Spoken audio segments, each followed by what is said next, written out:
Hi everybody, I'm Jeremy Cordeaux, Peter Clayton, with his new, not new throbbing heart, but certainly his greatest circulation. That's it. Rupert Murdoch would kill for your circulation. Yes. Do you have to take anything to keep all the... Yes, I'm on blood thinners. Not Drano or anything, it's all right, is it? No, I've got to keep on blood thinners. Blood thinners. Yeah. Yeah, it's not a bad idea. I know people who've been on blood thinners. I've been taking that Cartier thing for years because the one thing you don't want to die of is a stroke. But anyway, look, be that as it may, it's all good grist for the mill. We'll go, and the good Lord determines that we will, or that we should. But I've got a certain mindset that if I can't take it with me, I'm not going to go. You know, how are you going to handle that at the pearly gates? There am I in my white E-type Jaguar with red upholstery, and I say, I'm not coming in without the... that's assuming I get up there, which is a wild leap of faith. I wonder who I would find up there if I ever got there. Be interesting. I'd probably have more friends down below. Anyway, I was talking to you yesterday about this prime ministerial speech. John Howard would have called it a headland speech. It was all about, you know, the future making in Australia, you know, the bringing manufacturing and industry back to this country when the Labor Party got rid of it in the first place. It's bizarre. Absolutely bizarre. But listening to this, I'll call it headland speech made by our Prime Minister last week about our future, I found myself confused. Yes, I know his words were not his own. Now, there is always a speech writer. You know, not always famous, not always well known, but the words are written for these guys. And the Liberals are the same. I would have thought you would sack the Prime Minister and elect the speechwriter if you liked what he was saying. Seems logical to me. I mean, do you want the monkey or the organ grinder? No. But there's always a speechwriter. But it's strange. How is it possible that the Prime Minister doesn't listen to the words that he was saying? I listened carefully. The thrust of his speech was fine. I'd vote for that. But how can he, on one hand, talk about competitiveness and productivity, market reality, 21st century wisdom, while over so many years Labour and the trade union movement has seen to it that we can't compete. We are not competitive. While at the same time, Labour is destroying the economy with this senseless clean energy policy and net zero and all that crap. Great productivity and enterprise cannot be delivered with our present government's energy policy. That is a total, absolute fact. The government has forced up the course or the cost of energy, and probably the course of our history, and therefore, obviously, the cost of production. And they've done it to the point where we can never compete, unless there are some radical changes. I can't see that under these guys. Also, our tax system is not fit for purpose. A ramshackled collection of some 14,000 pages that I doubt anyone has read for 20 years. I doubt if anyone would sit down and read 14,000 pages of tax law. Replace it. Simplify it. You know, a great rule of thumb is the less tax you impose, the more money you collect. Now let me, if I can remember that, repeat it, because I think it's one of the great sayings. The less tax you impose, the more money you, the government, will collect. Now why wouldn't you be involved in that? Why wouldn't you be in that with your ears back? The Prime Minister could make a huge difference. He could. But not with a socialist ideology. You know, the world owes me a living, let's get everyone on a pension as quickly as we can. That's exactly where they're at. Unless you go to the Chinese socialist formula, or way, or manner. And that obviously has nothing to do with clean energy. No way. And it's got really nothing to do with socialism either. Now they may say that they are communists, you know, the Communist Party of China. Their whole focus is, well, capitalism. It's business, manufacturing, and prosperity, productivity. They make and export the solar panels. They don't use them. Oh, there's a bit of use, but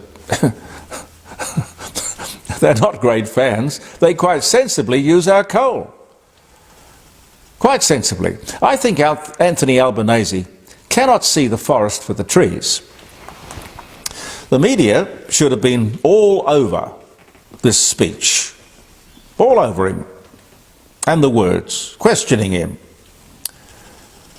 He would be on the ropes trying to answer because he clearly doesn't understand what he was saying, doesn't understand his own speech. Can't imagine how he would have approved of it. But then again, the media didn't understand it either, because they didn't jump up and down and say, hey, this doesn't sound like Labour Party policy, Prime Minister. Well, it was a conversion on the road to Damascus, was it? What's happened?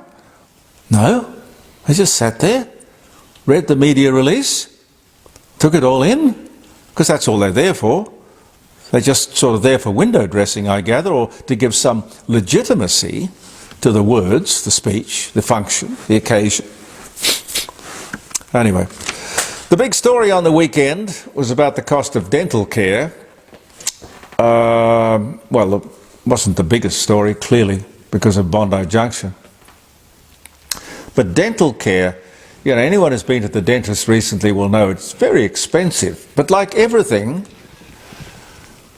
you know, state to state, whatever you're buying, doesn't seem to be a lot of rhyme or reason. And like most things with teeth, or even to a certain extent your medical care in general, let the buyer beware. Let the buyer, the patient, beware. Shop around. But do you remember all those lefties who waged war against fluoride in the water? Gee, I can remember that in the 70s, I think. Of course, most journalists wouldn't. The single most important successful health initiative in the history of the world. True. Because from your teeth spring a whole lot of other problems, including heart trouble. What was the argument? Fluoride in the water, it will cause cancer. It will rot your bones. No. But no apology. They just drifted off and have probably moved on to climate change as their as their cause. Oh God, will we ever learn, ladies and gentlemen? Bit of good news, the Polywaffle is back. Pete, did you hear that? Yes, I did. Polywaffle is back. Polywaffle is back. It mightn't be global gobsmacking news, but thanks to Men's, which is a confectionery company here in Adelaide, down Glenburn Road at Glynde, the Polywaffle is back. And that's great. They're the same people who brought back the Violet Crumble Bar. And I tried, well, I put in a call on Friday at the dining room table, but I didn't really get anywhere with that. We might try again next Friday, because it's an interesting company. It looks around and sort of sees opportunity where other people see a problem. And I like that. Men's. I remember at 5DN we had a salesman who was part of that men's family. His name was Morton Menz. And he was a powerhouse when it came to sales. He was great, the Menz family. There's a good story in there, you know. A lot of good stories in families. Tanya Plibersek was in South Australia on Friday last week to announce a $17 million spend on the wetlands of the Coorong. $17 million. Don't exactly know how that is going to be spent, mind you. The Coorong, I don't know if you've been there, you know anything about it, but it's the troubled end of the Murray River. The mouth of the Murray River, often blocked. But wonderful bird life, nature. It's your traditional wetlands. The mouth of the Murray. It can be at times left with little more than a trickle coming through and out to the sea. Anyway, the recognition and the importance of these wetlands was duly recorded by the news media on Friday. Very good. As this minister waxed lyrical, she is the Minister for the Environment. This, may I say, with respect. No, I don't respect her. This woman, I can't say she's not across her portfolio. I don't know that she even understands her portfolio. I don't know that she even wanted her portfolio. She can't be stupid, but she doesn't know or care that wetlands are the greatest and most dangerous producers of methane in the world. Now, this doesn't worry me, but it worries all these bloody climate catastrophiers. Wetlands produce, responsible for 47% of greenhouse emissions. And she doesn't know it. That's bizarre. And no one apparently knows it either, because they would tell the minister, they'd call her over and say, hey, minister, listen, just be careful. There is a certain conflict here with what you're saying and what you're supposed to be doing. And we will spend $17 million to keep these wetlands around the Murray going strong. God help us. Stupid, stupid, stupid people. Now, I'm not saying that wetlands are totally bad. I wouldn't say they were, because I believe, like volcanoes and all these other things, they are part of the mix of things that we broadly call nature. But don't carry on about global warming while you are encouraging and financing it. Holy moly. Calm down. I may need a bypass, Pete. So it's not a problem. No? Day surgery, it's okay. Day surgery, okay. All right. As long as I don't have to carry it around in a basket with me or something. Do you know what makes more money, Pete, than the movies, music, and television put together? No. You don't? No. It's entertainment. What? It's exactly what I would say. And to my absolute disbelief, it's gaming. No, I don't believe that, yes. Yeah. $200 billion a year. Gaming. It's come a long way from the Pac-Man and the Dungeons and Dragons, was it called? Or was it Dragons and Dungeons? Anyway, you know what I mean. Amazing. Truly amazing. $200 billion a year. Anyway, they're presenting the annual BAFTAs at the moment. Gaming BAFTAs. They've got their own night. Crazy. It's a business and a culture that I don't understand. Pete doesn't understand it, but clearly it's very popular. And I would suggest we ignore it at our peril. I just think, what a terrible waste of time. You're sitting up there in your bedroom or down in the basement and you're playing with your computer. Playing games? What do you... What do you prove? What do you get? I can't tell you, by the way, how much I appreciate all the comments that you make on the postings, this posting on Facebook, and of course the podcast that comes from it, thanks to Andy Martin, and the comments we get and the regular calls we get from around the table, jeremycordeaux.com on Friday when we live stream the show from the dining room table. If I've got time, I saw something else that troubled me. The PNG, that's the Papua New Guinea government, is trying to do something about the primitive superstitions of their country. And there are many of them. These superstitions are currently practiced by the natives, have been probably for centuries. Some of these, of course, have resulted in the death of thousands and thousands of people accused of sorcery. It doesn't take much to have people accusing you of being a sorcerer in Papua New Guinea. There's never been a case where somebody's been brought to trial or arrested for committing murder of somebody who was accused of being a sorcerer.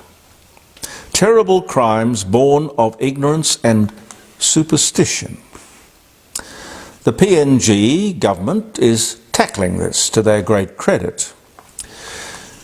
How they do it and what the outcome will be, I don't know. But here in Australia, we seem to embrace this sort of nonsense. Not only do we embrace it, we enshrine it. We believe in all this Aboriginal mumbo-jumbo, give it dignity and credibility. We even apply it to ourselves. Why? I can't show a picture of a deceased Aboriginal or mention his or her name. Why? What will happen? I mean, let tribal people have their customs and their superstitions, but a 21st century civilization, such as the one we have here in Australia, should not have nonsense imposed upon it, concocted, invented, customs dignified, respected and embraced without any logical reason. Now tell me, maybe on Friday, give me a ring. Tell me if I'm wrong.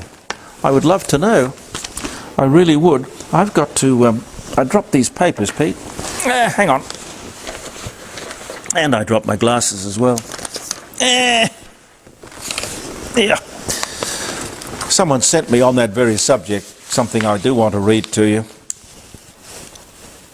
It's worthy of comment. Mark sent this to me. The Welcome to Country ceremony was invented in 1976, I think I've mentioned this to you, by Ernie Dingo and Richard Wally to welcome Maori performers as a reciprocal gesture.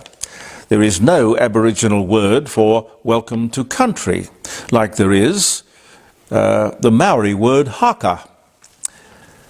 How can it be that an ancient ceremony has no Aboriginal word for it? Yet they'll tell you. It's cultural and it's been there for thousands of years. Rubbish. Acknowledgement of country was invented in the 1990s. The smoking ceremony is also a recent invention, another Ernie Dingo special, circa 1976. There is no film or video evidence of any of these ceremonies at important events such as royal tours, football finals, 56 Olympics, etc., prior to the 1970s. Again, just concocted rubbish, but embraced. And Mark says, it is best to know the facts so that the myths cannot be forced down our throat.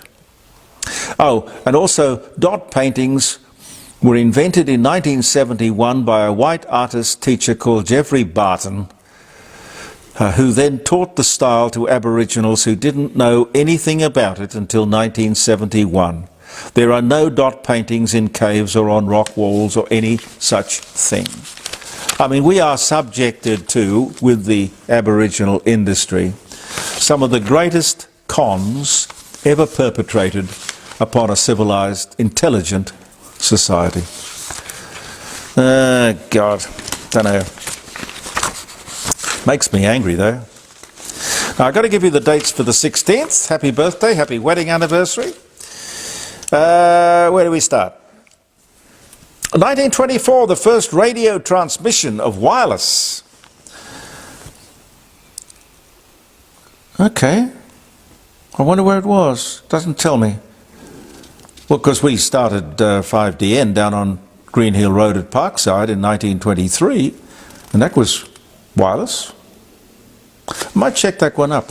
1956, the first solar-powered radios go on sale. 1956? Really?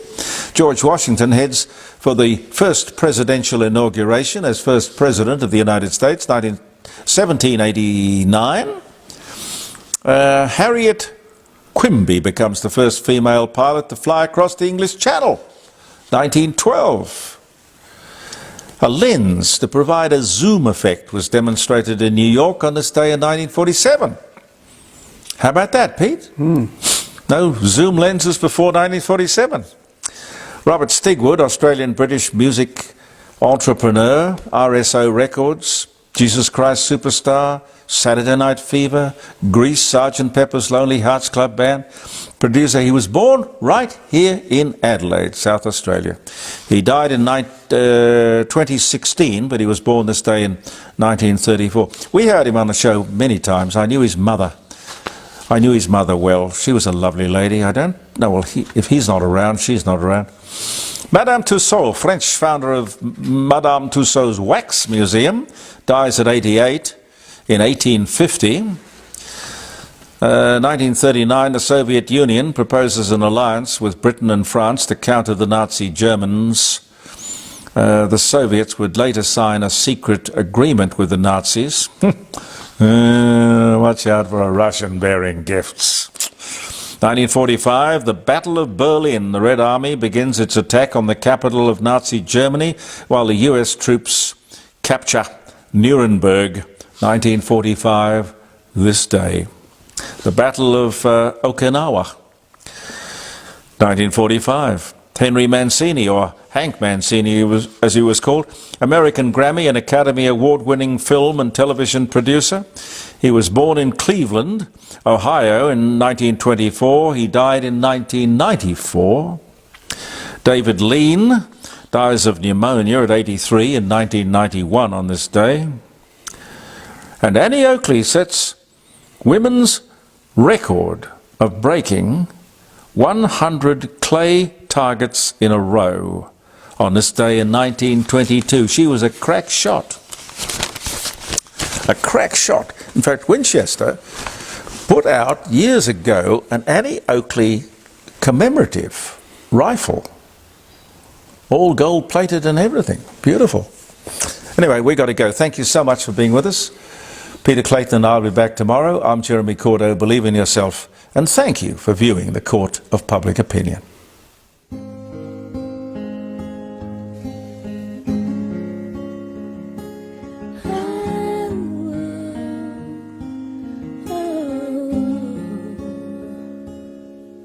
If I should stay, well, I would only be in your way. So I'm gonna go, but I know I'll think of you each step of my way. And I will always love you. Yes, I will always love you.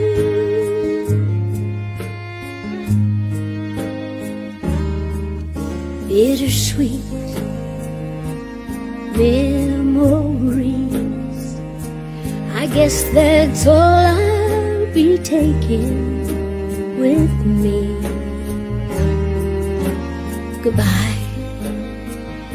Please, let's don't cry, 'cause we both know I'm not what you need. But I will always love you. I will always love you.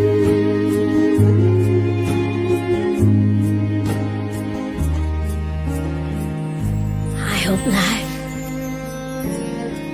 treats you real kind, and I hope you have all you ever dreamed of. Oh, I do wish you joy. I wish you lots of happiness. But above all this, I wish you love, and I will always love you.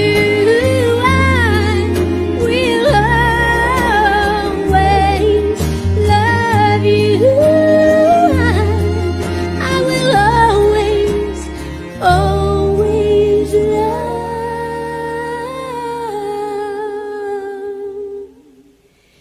you.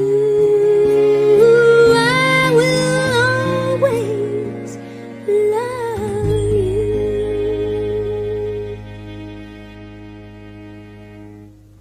So I sang the song. Porter said, "You can go, providing I can produce that record." And he did. And it was the biggest song I ever had.